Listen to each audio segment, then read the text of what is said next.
Hi friends. తమిళనాడులో assembly ఎన్నికల నేపథ్యంలో ప్రధాని మోదీ ఆ రాష్ట్రానికి పర్యటనకు వెళ్లారు. అయితే జనరల్‌గా ఎక్కడైనా ఎన్నికలు జరుగుతున్న సమయంలో ప్రధానితో పాటు ఆ పార్టీలో పెద్దలు అందరూ కూడా రాష్ట్రానికి పర్యటనలకు వెళ్ళడం చాలా సహజంగానే జరుగుతూ ఉంటుంది. అయితే తమిళనాడులో మోదీ తాజాగా చేసిన పర్యటన వెనుక చాలా అంతరార్థమే దాగి ఉంది అనే చెప్పుకోవచ్చు. ఆయన కీలకంగా మదురై ప్రాంతంలో పర్యటించి అక్కడ తిరుపరంకుండ్రన్ అనే దేవాలయానికి వెళ్ళి పూజలు సైతం చేశారు. ఈ తిరుపరంకుండ్రం అనే దేవాలయానికి ఇటీవలే ఒక పెద్ద ఎత్తున వివాదం అనేది చెలరేగింది. ఆ వివాదం వల్ల ప్రధాని మోదీ అక్కడికి వెళ్ళడం వల్ల ఆ తమిళనాడులో జరగబోయే ఎన్నికల్లో బీజేపీ ఒక స్ట్రాంగ్ నరేటివ్‌ను బిల్డ్ చేయడానికి ప్రయత్నాలు చేస్తోందనే చెప్పుకోవచ్చు. మరి ఆ నరేటివ్ ఏంటి? అండ్ ఈ తిరుపరంకుండ్రంకి సంబంధించిన వివాదం ఏంటి? అనే విషయాలను మనం ఈ వీడియోలో తెలుసుకుందాం. అంతకంటే ముందు ఈ వీడియోను లాస్ట్ వరకు చూడండి. ఇందులోని కంటెంట్ గనుక మీకు నచ్చినట్లయితే ఖచ్చితంగా మా ఛానల్‌ను సబ్స్క్రైబ్ చేసుకొని బెల్ ఐకాన్‌ను క్లిక్ చేయడం అస్సలు మర్చిపోవద్దు. ఇక డీటెయిల్స్‌లోకి వెళ్తే తమిళనాడులో ఇటీవల చెలరేగిన వివాదాల్లో అతిపెద్ద వివాదం ఏమిటంటే అదే ఈ తిరుపరంకుండ్రన్ అనే దేవాలయానికి సంబంధించిన వివాదం. అక్కడ నిజానికి ఏం జరిగిందంటే అది ఒక చిన్న దేవాలయమే అని చెప్పుకోవచ్చు. అది ఒక కొండపై ఉంటుంది. మురుగన్ స్వామికి సంబంధించిన దేవాలయం ఇది. దీని పక్కనే ఒక చిన్న దర్గా సైతం ఉంది. ఆ దర్గాలో కూడా ముస్లింలు తమ ప్రార్థనలు చేసుకుంటూ ఉంటారు. అయితే ఈ 2 దేవాలయాల మధ్య ఒక చిన్న వివాదం చెలరేగింది. అదేమిటంటే సాధారణంగా ఈ దేవాలయం ముందు ఒక దీప స్తంభం ఉంటుంది. అక్కడ ప్రతి కార్తీక మాసం నాడు దీపాన్ని వెలిగించుకునేందుకు హిందువులకు హక్కు ఉంది. సో రీసెంట్‌గా అంటే కొద్ది నెలల క్రితం హిందువులు ఈ కార్తీక దీపాన్ని ఆ దీపస్తంభంపై మేము వెలిగిస్తామని వెళ్ళగా అక్కడ డీఎంకే ప్రభుత్వం వీళ్ళను అడ్డుకునే ప్రయత్నం చేసింది. ఎందుకంటే అక్కడ సమీపంలో మసీదు ఉంది కాబట్టి అక్కడ మత ఘర్షణలు చెలరేగుతాయి. సో మీరు మీ దీపాన్ని అంటించుకోకూడదు అని ఆ డీఎంకే ప్రభుత్వం హుకుం జారీ చేసింది. తద్వారా హిందువులు వెంటనే మద్రాసు హైకోర్టుకు వెళ్లారు. అక్కడ తమ వాదనలు వినిపిస్తూ తమకు అక్కడ హక్కు ఉంది, సో మా హక్కులను కాపాడండి అని మద్రాసు హైకోర్టుకు విన్నవించుకున్నారు. మద్రాసు హైకోర్టు కూడా దీనిపై పూర్తి స్థాయిలో విచారణ జరిపించిన తర్వాత అక్కడ హిందువులకు పూర్తి హక్కులు ఉన్నాయి, మీరు అక్కడికి వెళ్ళి దీపాన్ని అంటించుకోవచ్చు. అంతేకాకుండా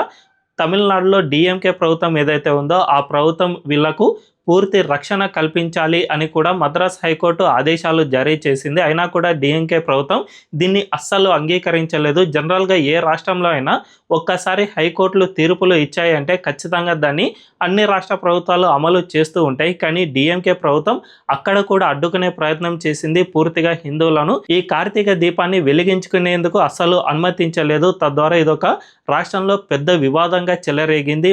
నిజానికి ఆ రాష్ట్రంలో బీజేపీ తన ఉనికిని పెంచుకోవడానికి ప్రయత్నాలు చేస్తూనే ఉంది. ఈ సమయంలోనే ఈ తిరుపరంకుండ్రన్ అనే దేవాలయానికి సంబంధించిన వివాదం సైతం చెలరేగింది. నిజానికి తమిళనాడు రాజకీయాలను మనం క్షుణ్ణంగా పరిశీలన చేస్తే ఆ రాష్ట్రం ఏర్పాటు అయినప్పటి నుంచి ఇప్పటి వరకు అక్కడ ఎక్కువగా ద్రవిడవాద రాజకీయాలే ప్రధాన రాజకీయ పార్టీలుగా పేరొందాయి. అంతేకాకుండా అక్కడ ద్రవిడవాద రాజకీయాల పేరిట పూర్తిగా హిందూ వ్యతిరేక భావనలనే పెంచి పోషించాయి. ముఖ్యంగా డీఎంకే పార్టీ ఏదైతే ఉందో ఆ పార్టీ గతంలో చాలా సార్లు క్రైస్తవులు అండ్ మైనారిటీలకు అనుకూలంగానే ప్రవర్తించింది. హిందువులకు పూర్తిగా వ్యతిరేక విధానాలనే అవలంబిస్తూ వచ్చింది. తద్వారా ఆ రాష్ట్రంలో ఇప్పటికే ప్రజల్లో ఈ విధమైన అభిప్రాయాన్ని మెల్లిమెల్లిగా బీజేపీ రేకెత్తించింది. ముఖ్యంగా ఆ రాష్ట్రంలో బీజేపీకి అన్నామలై అధ్యక్షుడిగా ఉన్న కాలంలో ఇది చాలా పెద్ద ఎత్తున ఎగిసి పడింది. అయితే ప్రజల్లో ఆగ్రహం ఓట్ల రూపంలో మలుచుకునేంతగా ఇప్పుడు లేదు. కాబట్టి బీజేపీ దీనికి అనుగుణంగా ఇప్పుడిప్పుడే ప్రయత్నాలు చేస్తూ ఉంది.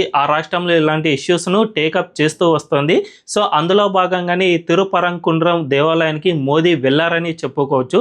ప్రస్తుతం ఆ రాష్ట్రంలో రాజకీయ కూటములు రాజకీయ పక్షాలను మనం ఒక్కసారి గమనిస్తే నిజానికి బీజేపీ అన్నామలైని ముందు పెట్టి ఆ రాష్ట్రంలో తన ఓటు శాతాన్ని పెంచుకుందే కానీ త్వరలోనే అంటే లోక్సభ ఎన్నికలకు తమిళనాడులో అసెంబ్లీ ఎన్నికలకు జస్ట్ 2 సంవత్సరాలు మాత్రమే గ్యాప్ ఉంది.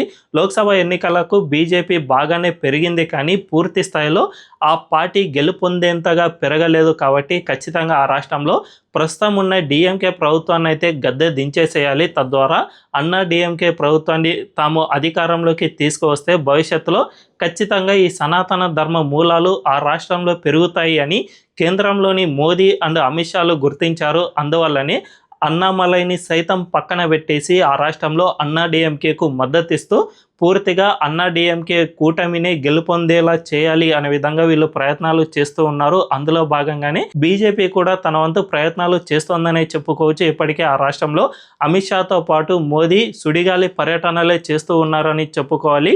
నిజానికి మోదీ తాజా పర్యటనలో మరో కీలకమైన వ్యాఖ్య సైతం చేశారు. అదేమిటంటే తమిళనాడుకు సంబంధించిన కచ్చతీవు అనే ఒక ద్వీపం ఉంటుంది. ఆ ద్వీపాన్ని గతంలో కాంగ్రెస్ పార్టీ నెహ్రూ నేతృత్వంలో ఈ దీవులను శ్రీలంకకు రాసి చేశారు. నిజానికి ఈ కచ్చతీవు అనే ద్వీపం దగ్గర పెద్ద ఎత్తున మత్స్య సంపద అనేది ఉంటుంది. ఈ సంపదను తమిళనాడు జాలర్లు వెళ్లి వేటకు వెళ్ళగానే అక్కడ శ్రీలంక ఆర్మీ వచ్చి వాళ్ళను అరెస్ట్ చేసి తీసుకువెళ్ళడం, తద్వారా వాళ్ళను కొన్ని నెలల పాటు జైల్లో ఉంచడం ఇవన్నీ జరుగుతూనే ఉన్నాయి.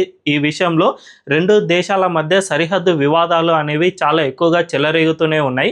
ఒకవేళ ఆ కచ్చతీవు ద్వీపమే మన దేశంలో ఉంటే ఈ మత్స్య సంపద మొత్తంగా మన దేశానికే చెందేది. తద్వారా మన దేశంలోని ముఖ్యంగా తమిళనాడులోని జాలర్లు బాగా లాభపడేవారని చెప్పుకోవచ్చు. అలాంటి దీవిని నెహ్రూ శ్రీలంకకు ఉట్టి పుణ్యానికే రాసి చేశాడు. అదే విషయాన్ని మోదీ సైతం తాజాగా తేల్చి చెప్పారు. మరోసారి ఆ ప్రాంత ప్రజలకు గుర్తు చేశారు. సో అటు కాంగ్రెస్ పార్టీతో పాటు ఇటు డిఎంకేలు కూడా అసలు దీనిపై సైలెంట్గా ఉన్నాయి. నెహ్రూ రాసిస్తూ ఉంటే డిఎంకే అధికారంలో ఉంది, అప్పుడు వీళ్ళు సైలెంట్గా ఉన్నారు. కాబట్టి ఈ పాపంలో రెండు పార్టీలకు ప్రధాన పాత్ర ఉంది అని మోదీ మరోసారి గుర్తు చేశారు. అంతేకాకుండా తమిళనాడులో జల్లికట్టు అనేది చాలా పెద్ద సాంప్రదాయం. ఏపీలో కోళ్ల పందాలు ఎలాగైతే జరుగుతాయో అదేవిధంగా తమిళనాడులో కూడా జల్లికట్టు అనే సాంప్రదాయం చాలామంది ప్రజలు పాటిస్తూ ఉంటారు. అలాంటి సాంప్రదాయాన్ని కూడా కేంద్రంలో యూపీఏ ప్రభుత్వం అధికారంలో ఉన్నప్పుడు కేవలం ఒక్క ముసాయిదా తెచ్చి మీ సాంప్రదాయాన్ని మొత్తంగా అడ్డుకునే ప్రయత్నాలు చేసింది. అలాంటి పార్టీలను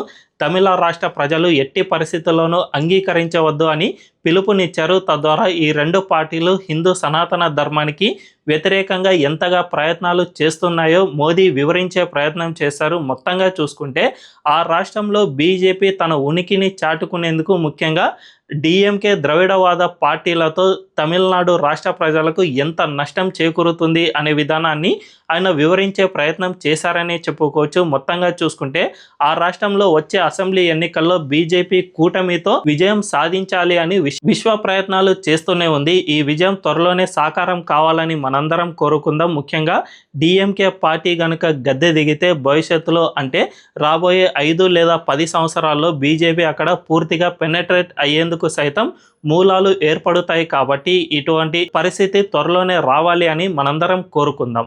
ఈ వీడియో కనుక మీకు నచ్చినట్లయితే ఖచ్చితంగా మా ఛానల్ను సబ్స్క్రైబ్ చేసుకుని బెల్ ఐకాన్ను క్లిక్ చేయడం అస్సలు మర్చిపోవద్దు. Thank you.